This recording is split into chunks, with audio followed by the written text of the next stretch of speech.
Hi everyone and welcome to another episode ng Liknayan Podcast. Ako si Cherry. Reggie. Philip. And for today, ang topic natin is actually something na quite prevalent I think sa lahat ng nasa academe.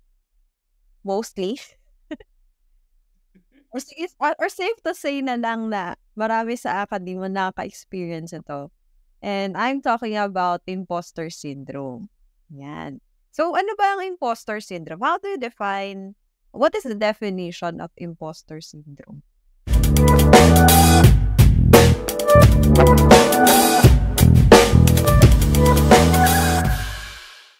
Yan. Sabi ni Google, let me read from Wikipedia. Imposter syndrome, also known as imposter phenomenon or impostorism, is a psychological experience of intellectual and professional fraudulence. One source defines it as the subjective experience of perceived self-doubt in one's abilities and accomplishments compared with others despite evidence to suggest the contrary. Siguro ang keyword natin doon is self-doubt. Bakit ba sa tingin niyo very common sa atin ang self-doubt? Siguro ako yung madadagdag ko dyan. Kasi di ba for example, syempre nagre-research tayo. Hindi alam ng karamihan na pag nagre-research ka, karamihan talaga ng ginagawa mo mali. So kung di ba, pag tambak ng tambak yung mga maling ginagawa mo, dinadoubt mo na yung sarili mo, for example, as a researcher, kasi ang tagal-tagal mo nang ginagawa to, parang feeling mo hindi ka naman bobo, pero bakit puro mali? Bakit mali pa rin yung ginagawa ko? Ano yung mali? Hindi ko alam kung saan yung mali. Hanggang sa, magdududa ka na ba talaga kung deserve mo ba talaga itong trabaho nito? Deserve mo ba yung degrees na nakuha mo na? Para sa akin ba to? Siguro ganun siya. Pile up ng mga inherent na pagkakamali along the way sa paggagawa ng research. Recent experience ba yan? Pala, yung imposter syndrome sa akin ganyan palagi mag-spike lang. Oo, balik. May trigger moments. Bigla ka na lang mag-iisip, bakit ganito? Boko ba ako? Tingin ko ba part ng mga trigger moments kapag nakapag-interact ka sa iba, tapos yan, papasok na nga yung i-compare mo yung nagawa mo sa kanila o yung skills mo sa kanila o yung accomplishments nila. Yeah. So, wala nga ako madagdag sa sinabi ni Philip kasi feeling ko ayun talaga yung main source sa academia kasi madami sa yung progress ay built sa sobrang daming rejects. Yeah. So, rejects nga. So, part is ibig sabihin mag-fail yung gagawin mong method or yung experiment mo di gumagana ng 1 taon na o 2 taon. So, wala progress, wala kang papel.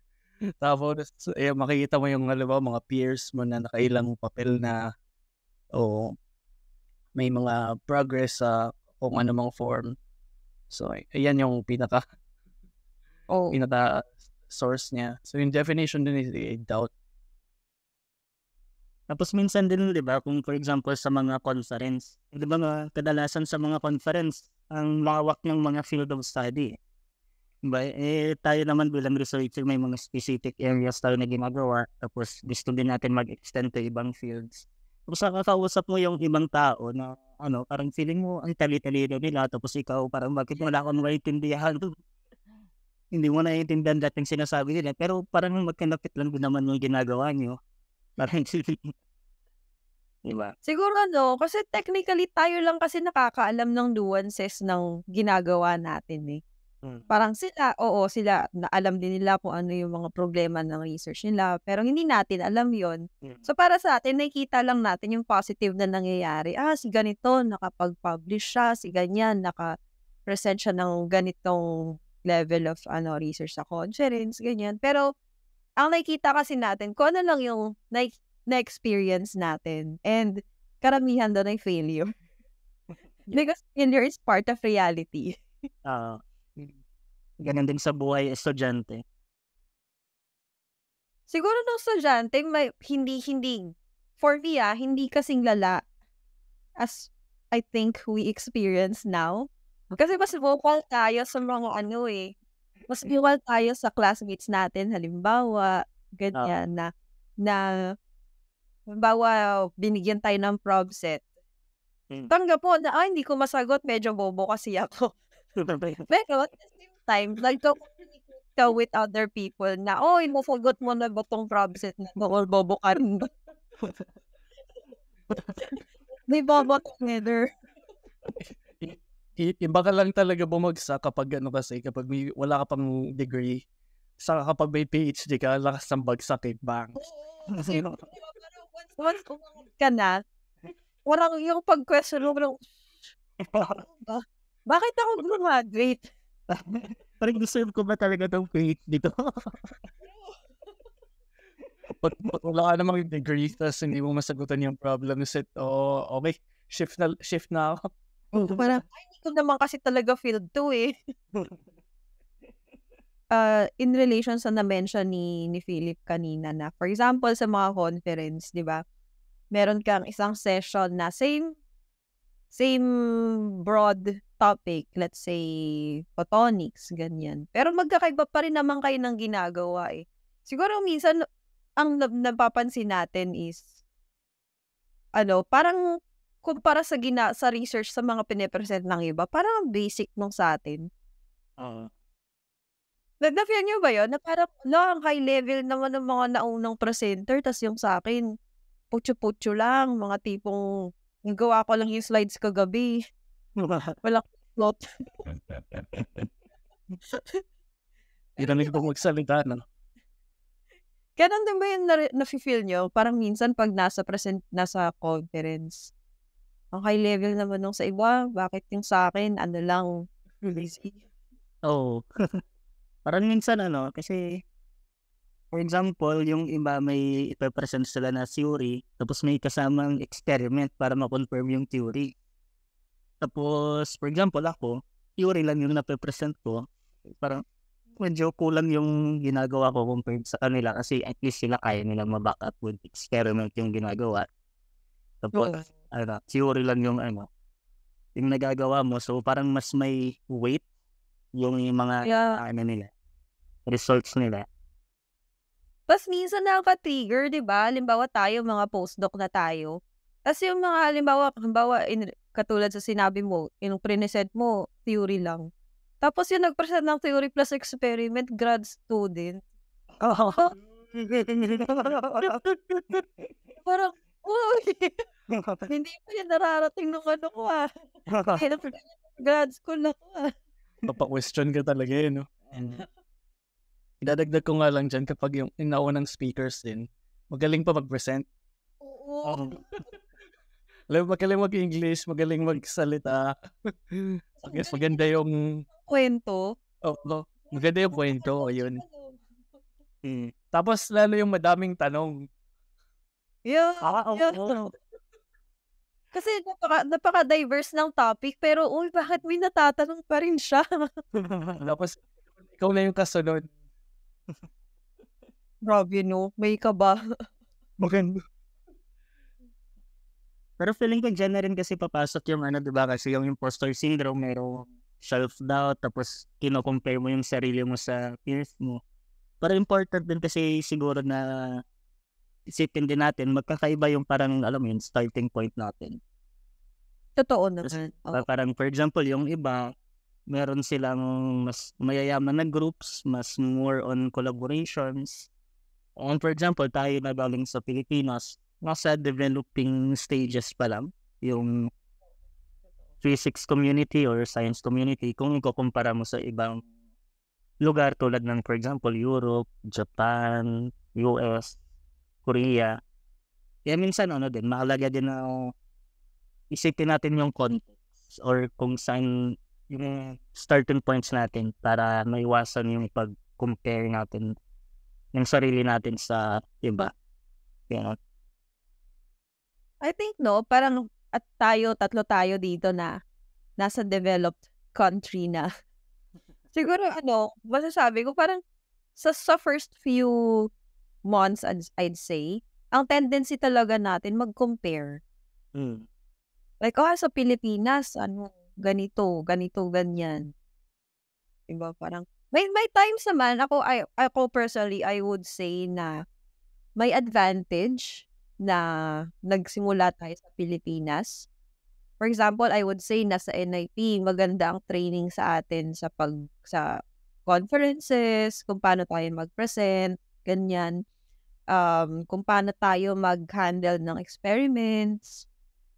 Tapos, in terms of experiments also, resourceful din tayo dahil, walang budget. So, we make the most of what we have.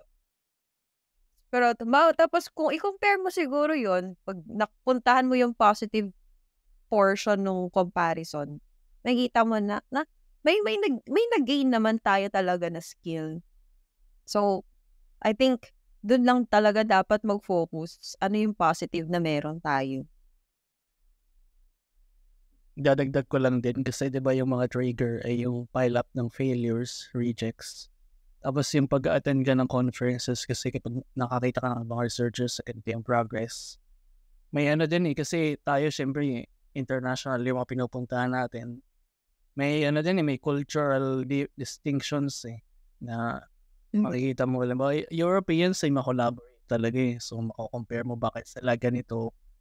Tapos pag pinansin mo yung mga Asians, mas less sa collaboration din. Europeans, napansin ko kung paano sila gumawa ng science, palaging talaga theory, tas may experiment, o mas talaga, mas fostered yung spirit ng collaboration. Na hindi naman siya, siguro yung gusto ko lang sabihin din kanina, hindi naman siya minus talaga dun sa science ng kapag nagto-theory ka. Kaso, yun yung impact ng imposter syndrome. I-doubt mo yung science. Actually, pwede mo na nakukuha mo din sa ginagawa mo. Kasi yung mga, alam mo, mga Japanese Asians, kahit pa theory ginagawa niya, ng kagaling ng mga yan. Like, hindi mo ma-achieve yan kahit saan sa Europe. Itong mga level ng mga theories na ginagawa sa Asia. Kasi yun nga, may cultural differences din kasi yung mga tao nga sa kanila, iba talaga yung culture. Ang pagdating mo ng alas 5, wala na, uwian na, socializing na. Ano gagawin ng mga Asians sa pagdating ng alas 5, work pa din hanggang I feel ko isa ganyan sa mga factors. Kasi for example, di ba tayo sa Pilipinas pa dati, parang alam mo yun, puro trabaho, ganun. Kailangan, after ng 5 p.m, trabaho pa rin. Tapos makikita mo yung mga European counterparts. Sila sobrang chill lang, pero bakit parang laki pa rin ng progress nila kung para sa atin? Diba? Inom niya lang tubig doon. Bakit ang efficient? Parang, alam mo yun, mas mataas yung effort na binigay mo, pero results-wise, mas madami pa rin yung sa kanila kahit na yung effort mas konti compared sa ginawa mo. Kaya parang isa din siguro yun sa mga triggers, di ba? Pero again, babalik tayo dun sa point na magkaiba din kasi yung culture at yung naging starting points natin sa careers. Kaya lang din, one way to look at it, parang compare mo na lang yung sarili mo sa old self mo kaysa mga peers, di ba? Oo, totoo yan. Ako personally, ang daming moments na napapasabi talaga ako sa sarili ko na parang wala pa rin ako nararating. Di ba parang, bakit gano'n yung mga nakasabayan ko? Ang dami nang achieve, nakailang papers na, pero bakit parang ako, pa rin, nandito pa rin. Pero yun nga, as you said, if we look back, di ba, sinabi rin sa akin ng kaibigan ko yan dati na, malayo pa, pero malayo na. Oo, tama. Tama. Parang isipin mo na lang lagi kung gaano nakalayo yung narating mo kaysa kung gaano pa kalayo yung kailangan mong puntahan. One step at a time. May kanya-kanya naman tayong pace sa buhay. Oo. Sabi nga ng Bini.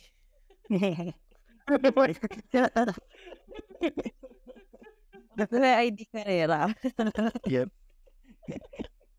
Palagi ko nga pinaplay yan eh. Nakarit lang yan. May nasa office eh. Ay, ang Bini. Oo naman. Ganun din sa science eh. Pero I think hindi lang naman siya sa science eh. I mean, prevalent naman talaga yung, hindi lang sa academe siguro yung imposter syndrome. Kahit naman ata sa lahat. Kahit anong career yung pupuntahan mo, nandun lagi yung yung imposter syndrome. So, yun lang. May nabasa akong article dati na parang sabi niya is imposter syndrome is very common for overachievers. Yung sa academe. So, kaya parang sinasabi niya, ay, mga ano yan. Pero, alam mo, parang, if we just take the positive, ay, siguro overachiever ako. Charot. Tingnan natin yung good part. Pwede. I mean, about dati, yung parang, isa din for example sa mga reason bakit for example may habang tumatanda ka, parang feeling mo bobo ka, or mga ganon, may imposter syndrome and so on. Kasi nung bata ka, parang overachiever ka for your age. Tapos nagkaroon ng build up ng expectation na ang tuloy-tulido mo. Tapos, di ba, ikaw yung lagi yung top sa class mo nung bata ka pa. Tapos habang tumatanda, nare-realize mo, ay, hindi ka pala sing talino na nakala mo nung bata. Na-reach mo yung pick mo. Nag-pick ka na. Nag-pick ka na yung nung bata ka pa. Kaya parang Siguro somehow related siya sa familiar ba kayo sa Dunning-Kruger effect?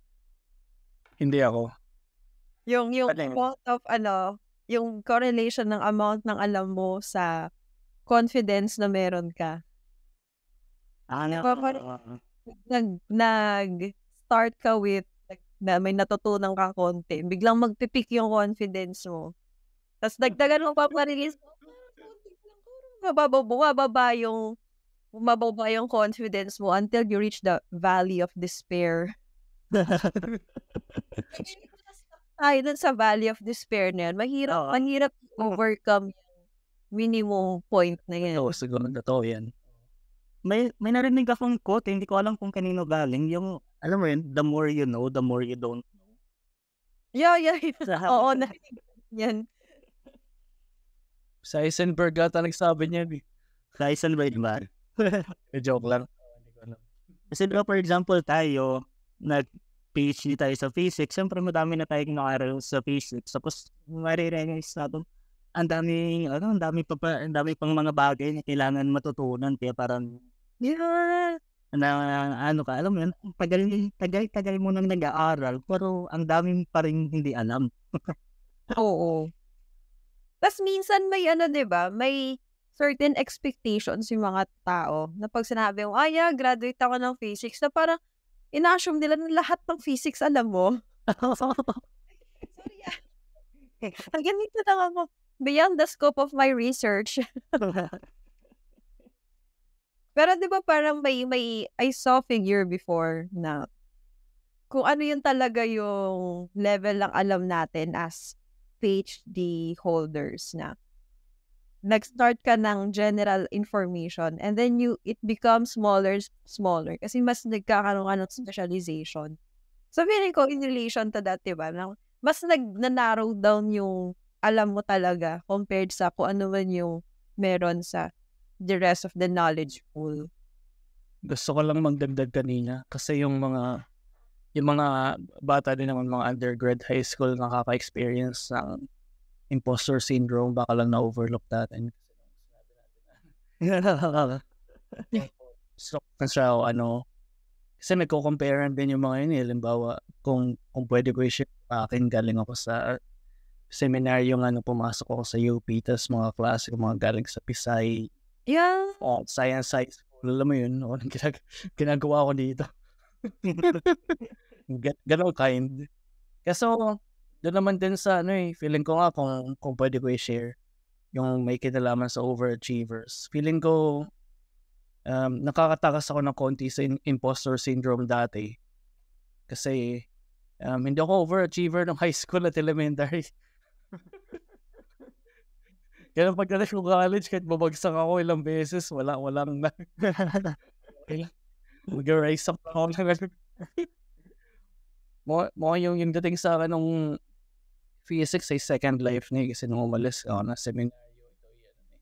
Second chance nothing to best gaming.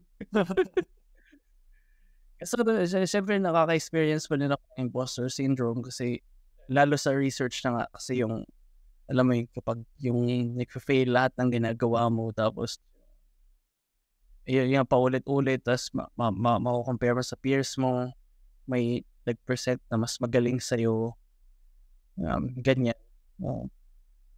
Siguro sa case ng mga students, for example, yung compare ko parang example lang doon, yun parang estudyante ka, aral ka ng aral, pero hindi mo pa rin naiintindihan, tapos makikita mo yung sa mong kaklaso, patulog-tulog lang sa class, mas mataas pa rin yung score. Diba? So, compare mo talaga yung sarili. When it was college actually, ganyan yung na-feel ko noon. Kasi 'di ba parang sabi ko nung start, pare-pares naman tayong pumasa ng UPCAT. Ano na to? Ground, back to clean slate to. Ganyan. Tapos start yung mga klase, parang sabi ko, feeling ko, graduate naman ako ng science high school, pero bakit ang gagaling ng mga taga-Pisay? Yung parang, uupo lang sila, tas magkukwentuhan na sila ng mga sagot. So parang, teka lang, bigyan niyo naman kami chance mag-aral. Ako, bilang taga-Pisay, ano lang yan? Ay, nako. First year lang yan. Pagdating ng second year, parang Clean slate na. parang taga-Pisay naman ako, bakit parang nahihirapan na ako?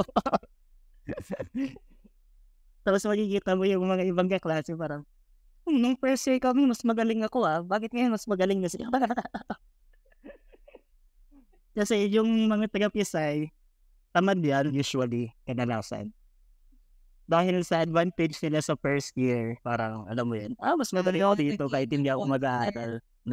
Nag-confidence. Tapos siyempre, yung iba, parang nag-exert ng more effort. Yung iba na, tapos sila, hindi na nag-exert ng effort kasi feeling magaling. Alam mo yun? So, nakabawi na. Sa pagdating ng graduation, pantay-pantay tayo, boy. Grad school talaga yung clean slate. Feeling ko ultimate clean slate yung Hindi. Ayoko. May bias ako.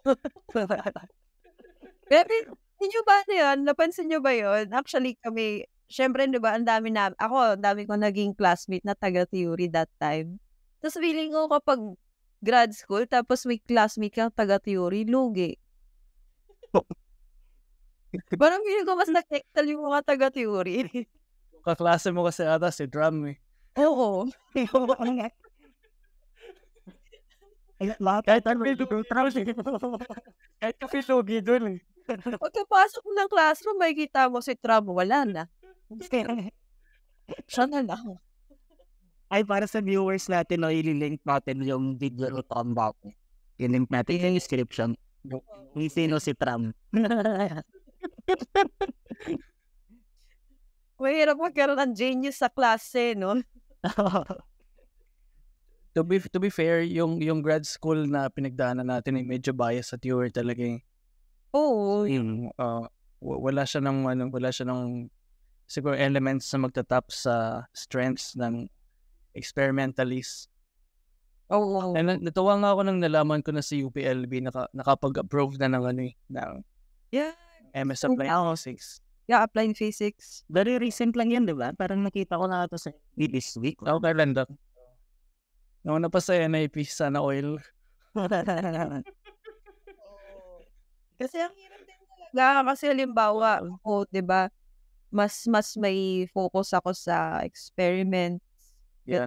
Tapos nung nag-grad school ako, parang, feeling ko naman, I mean, to be fair, nag-gain naman ako ng skill. Pero, alam mo yun, parang mas, ang nag-gain ko na skill is more on theoretical talaga. So, parang, if it would have been an experimental level na class, mas maka-enrich ka with my research. Pero, we take the positive, marunong pa rin ako mag-solve ng equation.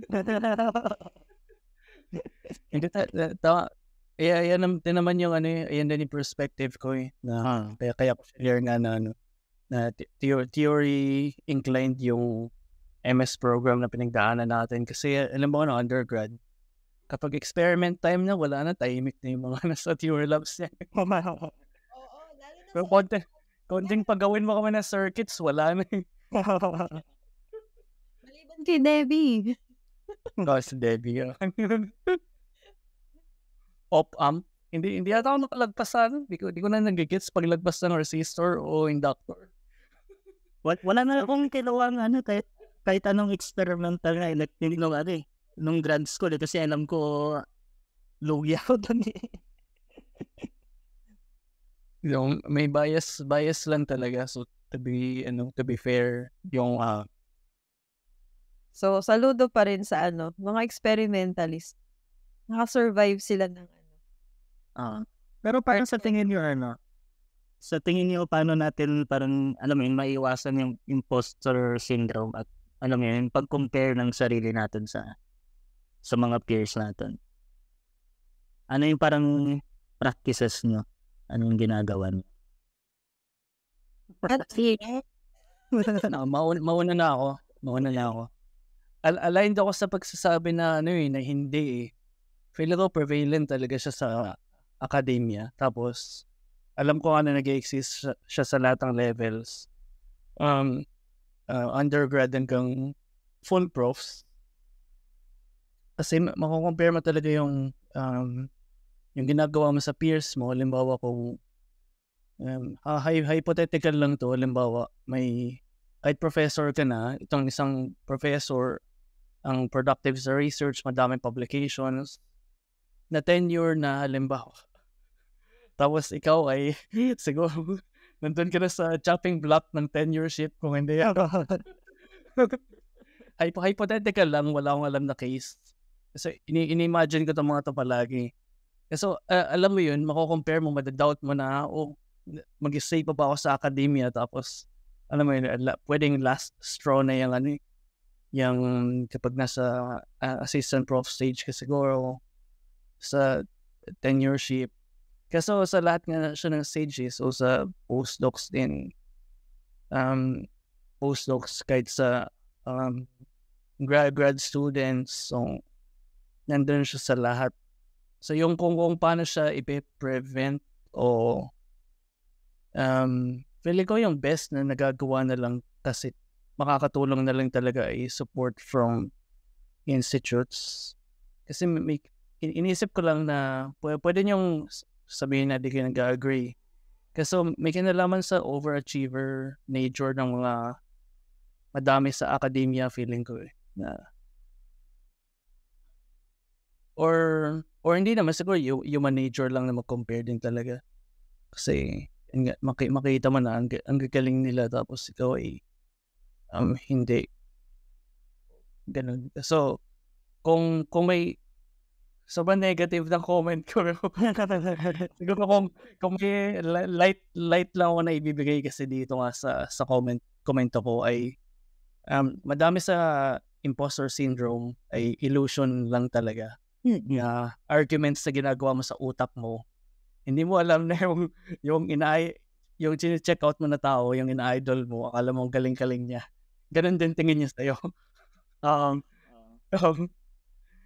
Tapos alam ko, i-confirm ko ito sa mga nakausap ko na alam mo yun, nag-exist siya sa lahat. O kahit yung mga, alam mo, may isang case na nakita ko na postdoc na sobrang productive. Kinausap ko ng tingin niya sa sarili niya sa akin. Uy, babe, wow, we. Hindi na lang makapaniwala eh. So, yun nga. So, yung feeling ko majority o madami sa arguments na ginagawa mo or pupasok sa imposter syndrome ay internal. Doubt, self-doubt, ganun. So yung may comfort na, siguro may comfort na ma-realize sa illusion siya. Hindi niya papadaliin kasi, alam mo yun, mag-doubt mo talaga, hindi siya madali. So makakatulong yung support ng institutes kung paano mang way, hindi ko sure kung paano. Sa akin siya, parang acknowledging hindi mo talaga malalaman yung lahat na kailangan malaman. Alam mo yan?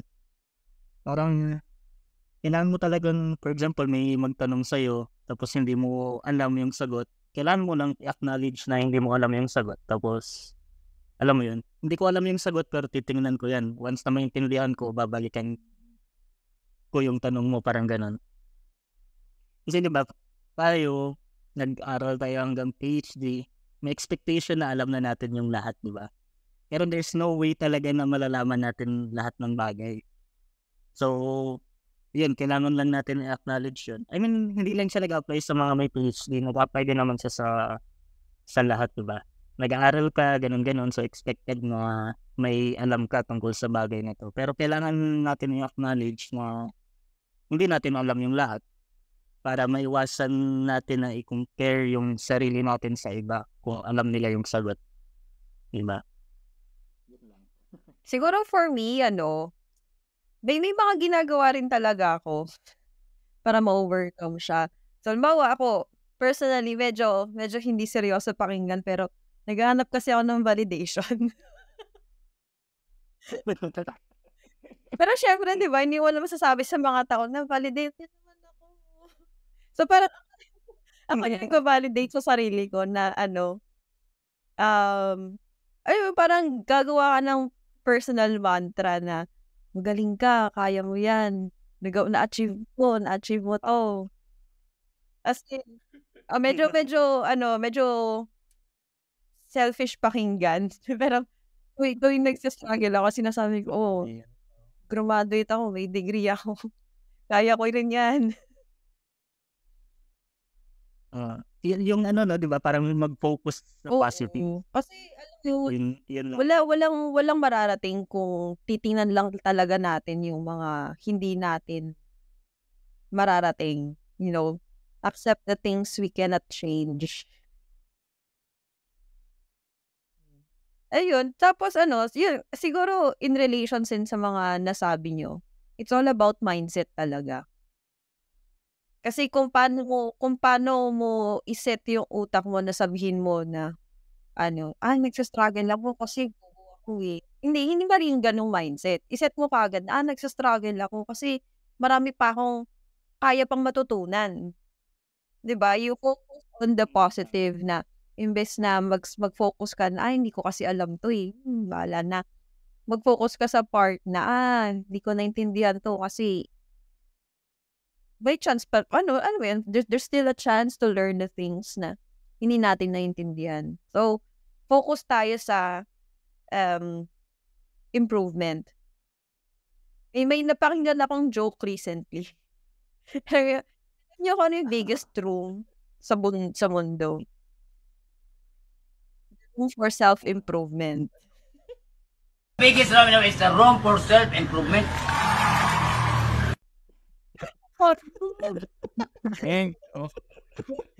Lalim. Ayun lang. Alam mo yun, parang kung mag-focus ka na, meron kang sa tiny room mo na ito lang kasi yung alam ko, ito lang yung naintindihan ko, ito lang. Pero the rest of the world is out there. Then, it's time for you to step out at explore ko naman yung meron. Well,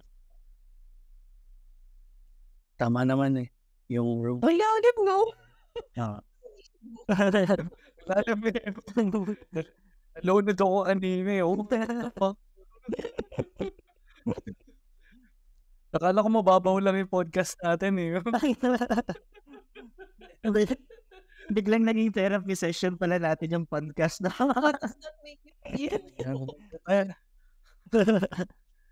Bigla na lang, Taiwan beer lang ako dito eh. Tapos, babagsakan ka ng...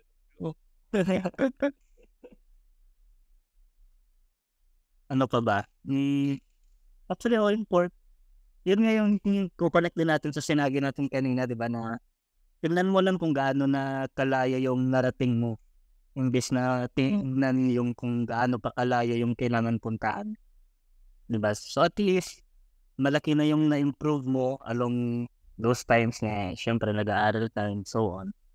So, may always malaki pa yung room for improvement. Parang ganun lang. Yung sa akin naman ay pwede ko i-share kung yung ano matawag dito, principle ata kung paano ko ini-improve yung sarili ko dati o hindi ako madalas talaga mag-compare sa ibang tao. Kahit ngayon, mukhang time to time hindi ko siya napipigilan eh. So alam mo, hypocrite gaming. So may time to time na may mga malalakas sa trigger na gaya ng conferences. So kapag sobrang tagal mo na sa rock bottom ka na. So yung hindi talaga ako madalas mag-compare sa ibang tao. Nagko-compare ako sa sarili ko kapag mas compared to yesterday, lalo ganun. Tapos ganun ako nabubuhay mula o halos ganun ako nabubuhay palagi mula grad school pati undergrad na hindi ko talaga tinitingnan kung anong ginagawa ng mga classmates ko kasi siguro ito nga yung ito yung na-pick up ko na mindset nung college kasi yun nga kayo mga science high school kayo at ako somewhere wala mo yun rock bottom ka na wala ka pupuntahan so wala akong pagko-comparean maliban sa sarili mo. So, yung ever since nun, pati may time na bumagsak lahat ng grade. Bumagsak ata lahat ng exams ko sa isang long exam. Hindi naman sa semester. Kasi alam mo yung rock bottom yan, no? Flat talaga lahat. So wala na nga, di ba? Yung joke nga, di ba? Kung nasa rock bottom ka, wala nang ibang pupuntahan ko up. Kasi yun nga, pag rock bottom, magko-compare ka lang sa sarili mo eh. Tapos feel ako, yun yung mindset na nag-push talaga sa akin patuloy-tuloy. At medyo, siguro peaceful din siya na mindset kasi, alam mo yun, minsan di mo mabibit yung sarili mo yesterday eh. Kaso, peaceful siya most of the time. Minsan biglang magde-degrade ka eh. Shit to. Nag-roll back yung natutunan. So, generally peaceful na katulong sa akin. So, baka okay na i-bring up. Agree naman ako kay Reggie kasi parang in-adapt ko din yung mindset ko na yan. Yung mindset na yan eh. Kasi nung undergrad ako hanggang grad school, naging habit ko talaga na itago yung lahat ng notes ko sa lahat ng subjects, pati yung mga problems. So, meron ako sa apartment ko dati, tambak-tambak na papel ng mga notes. Tapos minsan pag nung grad school, feeling kong bobo-bobo ko na wala akong naiintindihan. Binabalikan ko yung mga notes ko nung undergrad. Tapos compare ko siya sa mga diba yung notes mo nung undergrad, syempre mas madali pa yon. Tapos compare mo siya sa mga notes mo nung nag-grad school ka, makikita mo na sobrang laki na ng improvement mo kumpara sa dati. Kaya in a way parang doon siya, yung peaceful way of thinking doon na okay, malayo na yung improvement, kailangan lang ng konting push ulit para And I think wala namang masama na magkaroon ka ng moment na nasa baba ka. Parang it happens to the best, to most of us talaga. It's part of life. Mapupunta ka rin talaga sa baba. Ang lang talaga dyan is, kailangan hindi ka magstay dyan. You have to pick yourself up. Diba? May notes May lumang Pinoy na movie, di ba? Yung title, Weather lang yan. Panapanahon. May panahon na nasa baba, may panahon na nasa taas. Weather Ang title, Gulong ng Palad. Charot. Wala. Ay, sa ano yun, di ba? Ay, sa ABS. Gulong ng Palad ba yun? Hindi ko na maalala yung mga bida. Alam ko parang yung mga bida, yung mga nasa Going Bulilit eh. Oo, yata. Naku. Lumalabas yung edad natin. Oo. Ang edad natin. Ano ka? Bulilit? Yung ano naman. Wala na lang tayong TV live, kaya din natin sure.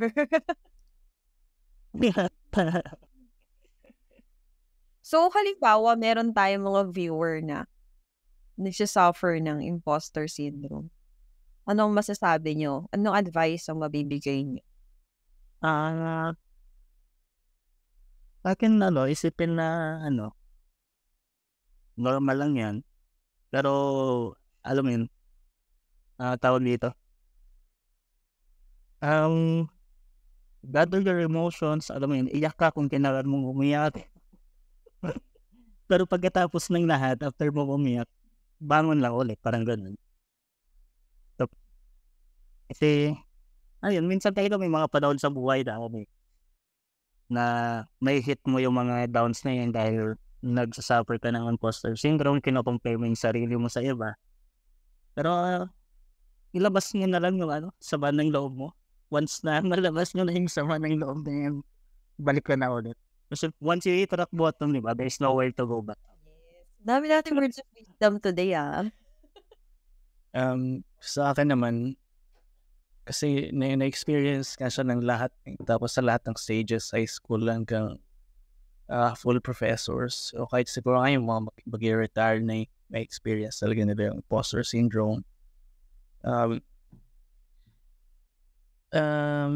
Siguro yung comforting words na pwede ko ibigay ay most niyan ay illusion. Kasi yung arguments ay internally sa utak mo lang nangyayari. Hindi siya madali. Kasi nakakatulong nga na matulog. Kasi pag-gising mo, iba yung mindset mo talaga pag-gising.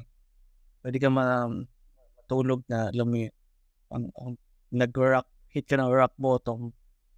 So pag-gising mo next day, iba yung hopeful ka na alright, ano yung gagawin ko ngayon? Paano ko aalis dito? Hindi pa din siya madali. Siguro sa mga researchers naman, pwede ko sabihin na kung afforded siya ng funding, ay gumawa ka ng madaming projects o kung undergrads naman, focus ka sa madaming problems. Nang kapag naka-rock bottom ka sa isa, baka may progress ka sa iba. Tapos, ito pala, naalala ko na yung gusto ko i-share kanina. Kasi ito yung advice na sa naming magkakabargadang postdoc sa na nakilala ko sa Taiwan na kasi madami kaming mga afforded naman nga na madami kaming ginagawang projects. So pag nag-hit ka ng minimum sa isa, okay lang kasi may progress ka sa ibang directions. So yung masama doon, hindi ka makakatakas na minsan mag-global minimum ka. So nag-minimum ko sa lahat ang sakit, no? So generally ayos pa din yung feeling niya kasi most of the time naman ay naka-minimum ka sa isa, tapos yung iba ay may progress ka, tapos crappy ka lang na researcher sa isang field, sa isang project naman ayos naman yung ginagawa mo. So yes, okay din mag-diversify ng projects. Kakatulong siya for self-confidence kasi yung pwedeng ma-boost yung pati una may natututunan ka sa sa kapag madami kang projects. Kung afforded siya na funding. So yun siguro makakatulong yung gusto ko i-suggest kung kaya. But mostly yung imposter syndrome sa akin is illusion na na-experience siya ng lahat. kahit yung mga magagaling mag-present na akala nyo sobrang accomplished o stable o na-figure out na nila lahat. Saka walang ganun. Gusto ko lang gawa ng analogy yung sinabi mo, Red.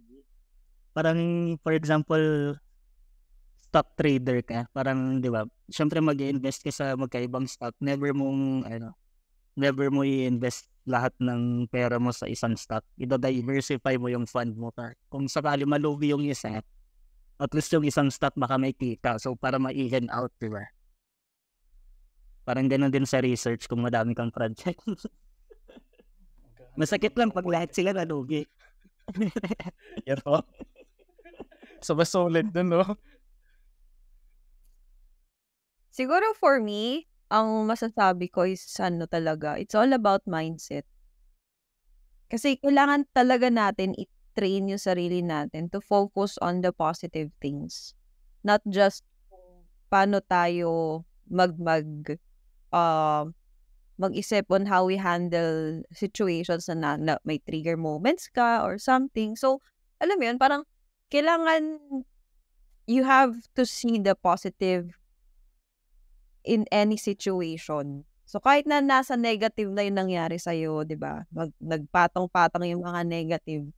Negative times negative, positive eh.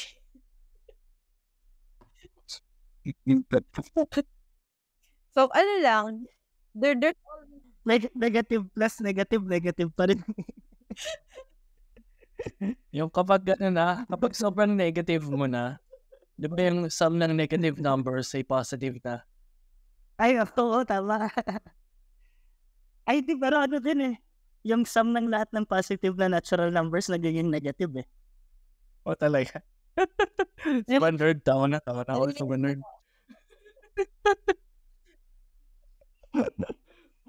Pero yun. Ayun na, I think in the spirit of, comparing yourself to everyone.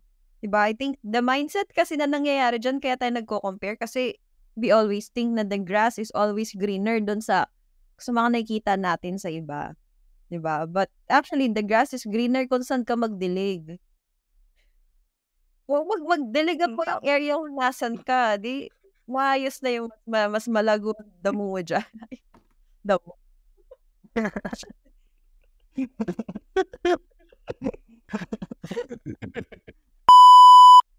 Highlight ko lang yung posibleng maging role ng institute siguro. Kasi siguro madami focus sa awards. Sa yung mga makakuha ng matataas na grades o achievers, sa makakuha ng thesis, sa makakuha ng mataas sa overall na GWA, ganun. Kasi mas yung recognize na kasi sa mundo natin ngayon ay yung madaming facets ng intelligence. Tapos science, halimbawa, hindi siya pwedeng yung mga theoretical na mindset na ayun, malamang mga theories yung makakakuha na matataas sa grades kasi magaling mag-exam yung mga yan eh. But wala kang awards, halimbawa, for doing experimentalists or halimbawa advertising a poster o may poster awards naman. So siguro iniisip ko lang is bigger na awards for generally sa yung madaming facets nga ng intelligence, to tap into that. Kasi yun nga, mostly yung mga pupunta ng grad school ay talagang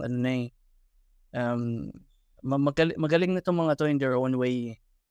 But yun nga, kung yung filter mo is biased towards theorists, madi-discourage mo yung iba. Siguro hindi magugustuhan ng lahat tong future, kung ito man yung maging future direction. But gusto ko lang i-highlight kung ano yung pwede maging position ng institutes. Kasi I doubt na kung individuals lang, pati individuals, hindi siya maging madali. Makakatulong yung institutes eh. Una, yung institutes ngayon pwedeng kasi pwede tawag dun, pagpalaki ng issue sa utak ng mga tao kasi lagi na sila yung may power eh. palagi mo na awardan yung mga matataas mag-exam.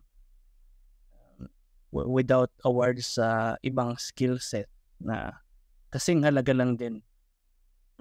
And sometimes, 'di ba, yung comparison nasa within institute din, minsan within the lab na may point out ka sa atin na, oh, si ganito, kakatapos lang present or kakalabas lang ng paper ni ganyan. And, I think as we should tayo mismo na relatively senior now within the group or the advisors themselves, kailangan ma-recognize sila na there could have some negative repercussions kapag nagsabi ka ng certain comparisons.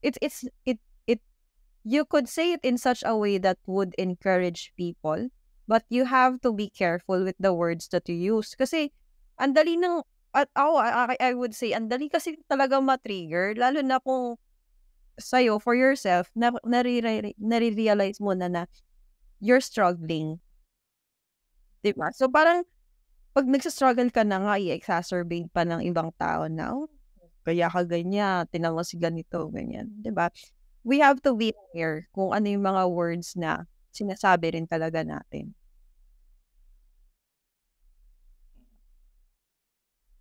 Agree. Ay, ngayon ko lang naalala. Siguro isa din sa mga factors na iwasan, kasi grabe sa culture natin sa Pilipinas yung ranking, diba? Elementary pa lang hanggang high school, top 1 sa class na to, top 2, top 3, sino yung pinakamataas na may score sa ganitong exam. Siguro isa sa mga way ay huwag tayong maging obsessive sa ranking. That's true. Iba yung obsession ng mga tao sa sa top. Oo. So, for example, board exam, ito, nag-top 1 si ganito, nag-top 2 si ganito. Huwag tayong maging obsessed sa rankings kasi isang exam lang yan. It doesn't define. Lumamang ka lang sa isang exam.